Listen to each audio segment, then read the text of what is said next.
পৃথিবীর সবচাইতে এই যে আড্ডা, এই আড্ডার ভিতরে একটা শান্তি, এটা কোথাও নেই।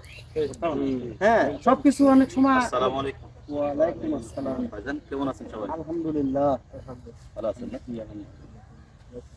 আলহামদুলিল্লাহ। একটা বিষয় লক্ষ্য করছি, এই যে ভাই, এই বড় ভাইরা মোটামুটি তারা খুব সুন্দর দেখেন, ওই যে পায়জামাগুলো তারা কিন্তু টাকনুর উপরে রাখছে, কিন্তু ভাই আপনি এই যে নিচে রাখছেন না, এটা একটা বিশাল সমস্যা।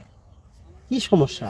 এটা জানতে পারলে ভালো লাগতো, তাই না? সমস্যা আসলে কিভাবে বলবো, আসলে লজ্জার কিছু নাই, সবার জানতে হবে বিষয়টা। হ্যাঁ হ্যাঁ, এটা যদি এটা ভালো কিছু হয় তাহলে তো অবশ্যই উপরে পড়াই ভালো হবে। অবশ্যই অবশ্যই এটা ইসলামিক এবং বৈজ্ঞানিক দুইটা দিকই বলি।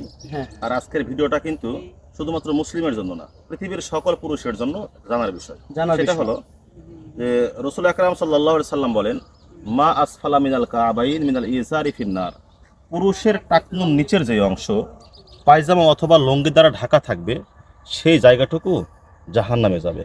নাউজুবিল্লাহ। নাউজুবিল্লাহ। একজন নামাজ পড়বে, রোজা করবে, হজ করবে, যাকাত দিবে, তারপরেও ওই অংশ যদি তার ঢাকা থাকে কাপড় দিয়ে, সে কিন্তু জাহান্নামে যাবে, সেই অংশ জাহান্নামে যাবে।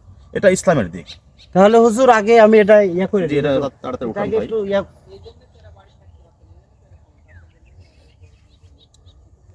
এবং বর্তমান প্রায় ১৫০০ বছর এবার পরে- হবে তো না? জি ঠিক আছে, আলহামদুলিল্লাহ। আলহামদুলিল্লাহ। বর্তমানে প্রায় দেখেন ১৫০০ বছর পরে বিজ্ঞান এসে গবেষণা করছে রসুলের এই কথার প্রতি, যে আসলে রসুল কেন বললো যে টাকনুর উপরে কাপড় পরতে, নিচে পড়লে সমস্যা কি। এটা আমাদের ফ্যাশন এখন, এটা বর্তমান। হ্যাঁ হ্যাঁ। তো সমস্যা কি? তো এটা এখন দেখছে যে পুরুষের টাকনুর মধ্যে সেক্স হরমোন থাকে, যা মানুষকে একজন সবল পুরুষ হইতে সাহায্য করে।